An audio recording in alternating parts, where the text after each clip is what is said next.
ਸਤਿ ਸ੍ਰੀ ਅਕਾਲ। ਤੁਸੀਂ ਦੇਖ ਰਹੇ ਹੋ ਤਖਤ ਪੰਜਾਬ। ਮੈਂ ਹਾਂ ਤੁਹਾਡੇ ਨਾਲ ਸੁਖਵਿੰਦਰ ਸਿੰਘ।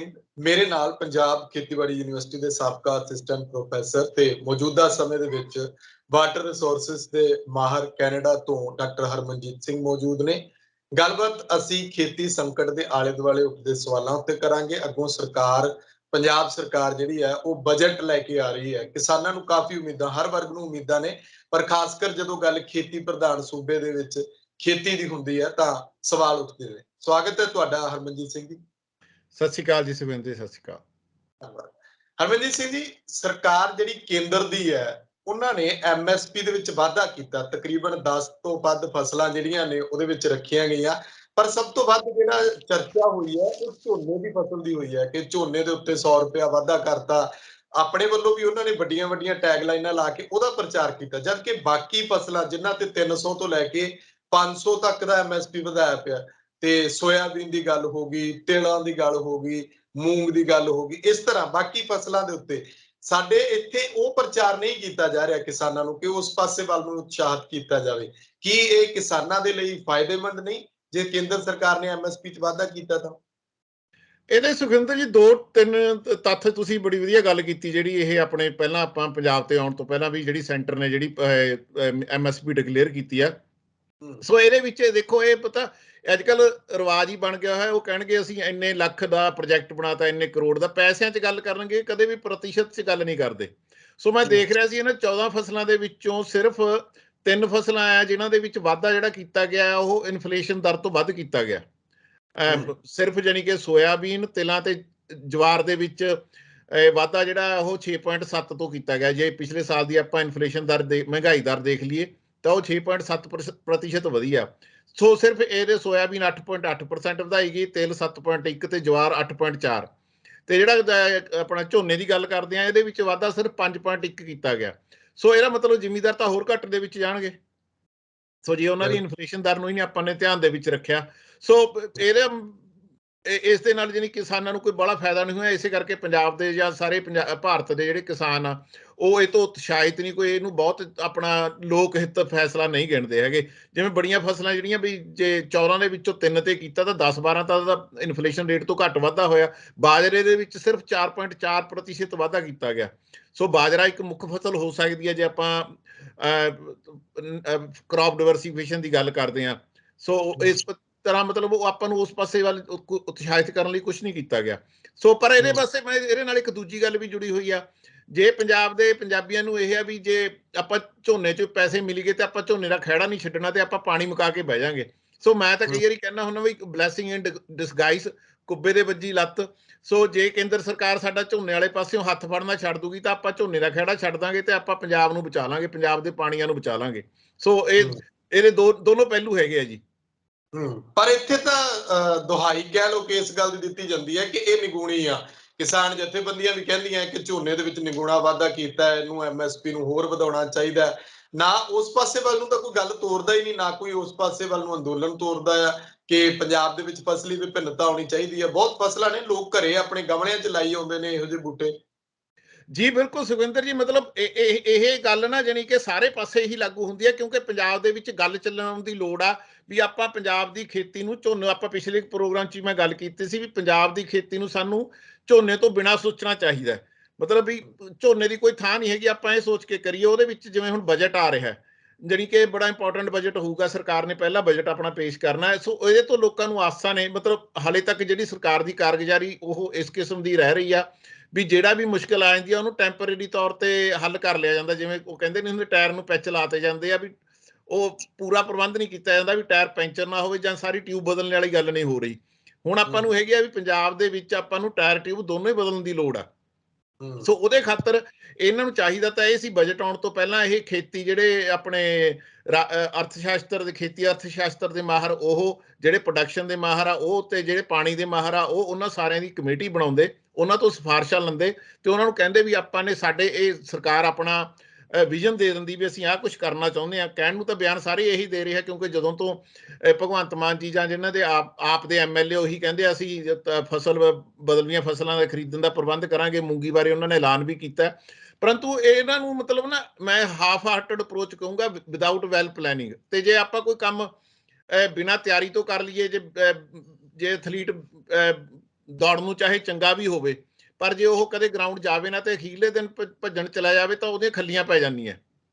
ਸੋ ਉਹੀ ਗੱਲ ਸਰਕਾਰ ਦੇ ਨਾਲ ਆ, ਮਤਲਬ ਵੀ ਜੇ ਇਹ ਬਿਨਾਂ ਤਿਆਰੀ ਤੋਂ ਇਦਾਂ ਛੋਟੇ ਛੋਟੇ ਕਦਮ ਚੁੱਕੀ ਜਾਣਗੇ, ਜਿਵੇਂ ਹੁਣ ਇਹਨਾਂ ਨੇ ਸਿੱਧੀ ਬਿਜਾਈ ਦਾ ਫੈਸਲਾ ਕੀਤਾ ਸੀ, ਤੇ ਜਿਵੇਂ ਰਿਪੋਰਟਾਂ ਆ ਰਹੀਆਂ ਵੀ ਉਹ ਕਿਸਾਨਾਂ ਨੇ ਨਹੀਂ ਮੰਨੀ ਉਹ ਗੱਲ, ਬਹੁਤ ਘੱਟ, ਜਾਨੀ ਕਿ ਉਹਦੇ ਥੱਲੇ ਰਕਬਾ ਜਾਏਗਾ। ਤੇ ਦੂਜੀ ਗੱਲ, ਜਿਵੇਂ ਉਹਦੇ ਵਿਗਿਆਨਿਕ ਢੰਗ ਤੇ ਜਿਵੇਂ ਪ੍ਰਚਾਰ ਕੀਤਾ ਗਿਆ ਵੀ ਉਹਦੇ ਨਾਲ ਪਾਣੀ ਬਚੂਗਾ, ਉਹ ਜਿਹੜਾ ਬਿਲਕੁਲ ਹੀ ਇੱਕ ਮੈਂ ਤੁਹਾਨੂੰ ਝੂਠ ਹੀ ਕਹਿ ਦੂੰਗਾ ਵੀ ਉਹਦੇ ਨਾਲ ਪਾਣੀ, ਪੰਜਾਬ ਦੇ ਪਾਣੀ ਤੇ ਜਿਹੜਾ ਪਾਣੀ ਦਾ ਪੱਧਰ ਥੱਲੇ ਜਾਣ ਤੇ ਕੋਈ ਅਸਰ ਨਹੀਂ ਹੋਣਾ ਹੈਗਾ, ਸਗੋਂ ਨੁਕਸਾਨ ਹੋ ਸਕਦਾ ਜੇ ਮੀਂਹ ਨਾ ਪਏ।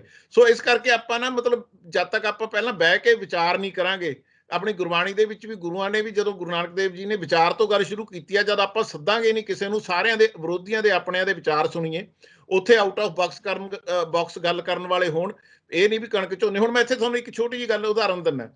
ਪੰਜਾਬ ਖੇਤੀਬਾੜੀ ਯੂਨੀਵਰਸਿਟੀ ਦੇ ਵਿੱਚ ਪਲਾਂਟ ਬਰੀਡਿੰਗ ਦਾ ਡਿਪਾਰਟਮੈਂਟ ਹੈ, ਜਿੱਥੇ ਕਿ ਫਸਲਾਂ ਦੀਆਂ ਨਵੀਆਂ ਕਿਸਮਾਂ ਤਿਆਰ ਕੀਤੀਆਂ ਜਾਂਦੀਆਂ, ਤੇ ਉਹਦੇ ਵਿੱਚ ਲਗਭਗ 115-20 ਸਾਇੰਸਦਾਨ ਜਿਹੜੇ ਕੰਮ ਕਰਦੇ ਆ, ਤੇ ਉਹਨਾਂ 115-20 ਦੇ ਵਿੱਚੋਂ 80 ਦੇ ਲਗਭਗ ਜਿਹੜੇ ਇਕੱਲੇ ਸਿਰਫ ਕਣਕ ਝੋਨੇ ਦੀ ਫਸਲਾਂ ਦੇ ਕੰਮ ਕਰ ਰਹੇ ਆ। ਤੇ ਤੁਸੀਂ ਦੇਖ ਲਓ ਵੀ ਪੰਜਾਬ ਦੇ ਵਿੱਚ ਹੋਰ ਕਿੰਨੀਆਂ ਫਸਲਾਂ ਨੇ, ਤੇ ਉਹਨਾਂ ਖਾਤਰ ਸਿਰਫ 30-35 ਬਚਦੇ ਆ। ਸੋ ਮਤਲਬ ਜਿਹੜੀ ਇਹ ਨੀਤੀ ਦੇ ਵਿੱਚ ਤਬਦੀਲੀ ਦੀ ਲੋੜ ਆ, ਤੇ ਜਿਹੜੀ ਚੰਗੀਆਂ ਸਰਕਾਰਾਂ ਹੁੰਦੀਆਂ, ਜਾਣੀ ਕਿ ਆਪਾਂ ਜੇ ਫੋਰ ਐਗਜ਼ਾਮਪਲ ਮੈਂ ਗੱਲ ਕਰਦਾ ਵੀ ਜੇ ਕਿਤੇ ਉਹਨਾਂ ਨੇ ਪੁਲ ਬਣਾਉਣਾ ਹੋਵੇ ਤਾਂ ਉਹ ਇਹ ਦੇਖ ਕੇ ਬਣਾਉਂਦੇ ਆ ਵੀ 100 ਸਾਲ ਦੇ ਵਿੱਚ ਇੱਥੋਂ ਦੀ ਕਿੰਨਾ ਪਾਣੀ ਚੱਲਿਆ ਸੀ। ਸੋ ਉਹ ਜਿਹੜਾ ਵੱਧ ਪਾਣੀ ਚੱਲਿਆ ਹੁੰਦਾ, ਉਹਦੇ ਮੁਤਾਬਕ ਉਸ ਪੁਲ ਨੂੰ ਡਿਜ਼ਾਈਨ ਕੀਤਾ ਜਾਂਦਾ, ਤਾਂ ਕਿ ਆਉਣ ਵਾਲੇ ਸਮੇਂ ਦੇ ਵਿੱਚ ਕਦੇ ਜੇ ਹੜ੍ਹ ਆ ਜਾਣ ਤਾਂ ਉਹ ਪੁਲ ਜਾਂ ਉਹ ਜਿਹੜਾ ਰਾਹ ਆ ਉਹਨੂੰ ਪਾਣੀ ਨੂੰ ਝੱਲਣ ਜੋਗਾ ਹੋਵੇ।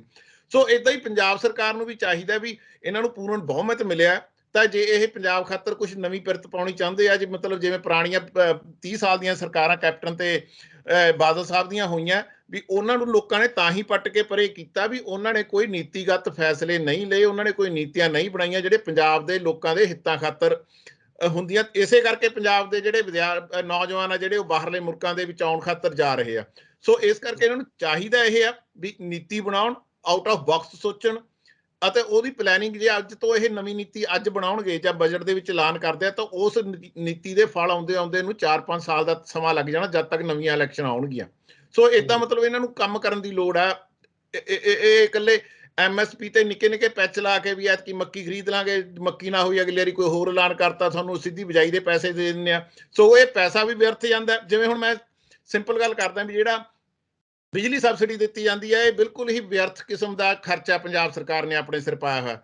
ਮੈਂ ਨਹੀਂ ਕਹਿੰਦਾ ਇਹ ਵੀ ਕਿਸਾਨਾਂ ਨੂੰ ਸਹਾਇਤਾ ਨਹੀਂ ਕਰਨੀ ਚਾਹੀਦੀ, ਕਿਸਾਨਾਂ ਦੀ ਬਾਂਹ ਫੜਨ ਦੀ ਬਹੁਤ ਲੋੜ ਆ, ਉਹਨਾਂ ਨੂੰ ਖੇਤੀ ਦੇ ਵਿੱਚੋਂ ਕਮਾਈ ਨਹੀਂ ਹੁੰਦੀ, ਇਹਦੇ ਬਾਰੇ ਕੋਈ ਦੋ ਰਾਏ ਨਹੀਂ। ਕਿਸਾਨ ਇਸੇ ਗੱਲ ਕਰਕੇ ਖੁਦਕੁਸ਼ੀਆਂ ਦੇ ਰਾਹ ਪੈਂਦੇ ਆ, ਪਰੰਤੂ ਉਹਦਾ ਜਿਹੜਾ ਇਹ ਰਾਹ ਫੜਿਆ ਗਿਆ, ਇਹਦੇ ਵਿੱਚੋਂ ਜਿਹੜੀ ਇਹ ਫ੍ਰੀ ਬਿਜਲੀ ਆਪਣੀ ਖੇਤੀ ਸੈਕਟਰ ਨੂੰ ਦਿੱਤੀ ਜਾਂਦੀ ਹੈ, ਇਹਦੇ ਵਿੱਚੋਂ ਛੋਟੇ ਜ਼ਿਮੀਂਦਾਰਾਂ ਨੂੰ ਬਹੁਤ ਘੱਟ ਫਾਇਦਾ ਹੁੰਦਾ, ਜਿਨ੍ਹਾਂ ਦੇ ਉੱਪਰ ਕਰਜ਼ਾ, ਜਦ ਕਿ ਇਹਦਾ ਬਹੁਤਾ ਫਾਇਦਾ ਜਿਹੜੇ ਧਨਾੜ ਕਿਸਮ ਦੇ ਜ਼ਿਮੀਂਦਾਰ ਲੈ ਜਾਂਦੇ ਆ। ਸੋ ਇਸ ਕਰਕੇ ਇਹਨਾਂ ਗੱਲਾਂ ਨੂੰ ਸਾਰੀਆਂ ਨੂੰ ਧਿਆਨ ਦੇ ਵਿੱਚ ਰੱਖ ਕੇ ਆਪਾਂ ਨੂੰ ਟਾਰਗੇਟ ਕਰਕੇ ਨੀਤੀਆਂ। ਇੱਕ ਮੈਂ ਹੋਰ ਤੁਹਾਨੂੰ ਦੱਸਦਾ ਵੀ ਜਿਹੜਾ ਛੋਟਾ ਜ਼ਿਮੀਂਦਾਰ ਹੋਊਗਾ ਉਹ ਹੱਥੀਂ ਕੰਮ ਕਰੂਗਾ, ਮਤਲਬ ਵੀ ਉਹ ਆਪਣਾ ਜਿਹੜਾ 2-4 ਕਿੱਲੇ ਵਾਲਾ ਆ ਉਹ ਹੱਥੀਂ ਕੰਮ ਕਰੂਗਾ, ਤੇ ਜਿਹੜਾ ਵੱਡੇ ਜ਼ਿਮੀਂਦਾਰ ਹੋਣਗੇ ਉਹਨਾਂ ਨੇ ਵੱਡੀ ਖੇਤੀ ਮਸ਼ੀਨਰੀ ਵਰਤ ਕੇ ਤੇ ਉਹਨਾਂ ਨੇ ਹੱਥੀਂ ਕੰਮ ਨਹੀਂ ਕਰਨਾ ਜਾਂ ਮਾੜਾ ਮੋਟਾ ਨੌਕਰ ਕਰਨਗੇ। ਸੋ ਜਿਹੜਾ ਛੋਟੇ ਜ਼ਿਮੀਂਦਾਰ ਨੂੰ ਆਪਾਂ ਨੂੰ ਇਨਸੈਂਟਿਵ ਦੇਣਾ ਚਾਹੀਦਾ ਵੀ ਉਹ ਆਪਣੇ ਇਦਾਂ ਦੇ ਫਸਲਾਂ ਬੀਜੇ ਵੀ ਜਿਹਦੇ ਵਿੱਚ ਉਹਨੂੰ ਕਮਾਈ ਵੀ ਕਣਕ ਝੋਨੇ ਨਾਲੋਂ ਕਿਤੇ ਵੱਧ ਹੋ ਜਾਵੇ, ਤੇ ਉਸ ਦੀ ਉਹਦੀ ਜਿਹੜੀ ਇਨਕਮ ਆ ਉਹ ਵੀ ਵੱਧ ਹੋ ਜਾਵੇ, ਪਰ ਉਹਨੂੰ ਸ਼ੁਰੂ ਦੇ ਵਿੱਚ ਉਹਦੀ ਬਾਂਹ ਫੜਨੀ ਪੈਣੀ ਆ ਸਾਨੂੰ। ਸੋ ਬਾਂਹ ਫੜਨ ਲਈ ਸਰਕਾਰ ਬਜਟ ਦੇ ਵਿੱਚ ਕੀ ਰੱਖਦੀ ਆ, ਇਹ ਬਹੁਤ ਦੇਖਣ ਵਾਲੀ ਗੱਲ ਹੋਊਗੀ। ਜੀ ਸੁਖਵਿੰਦਰ ਜੀ।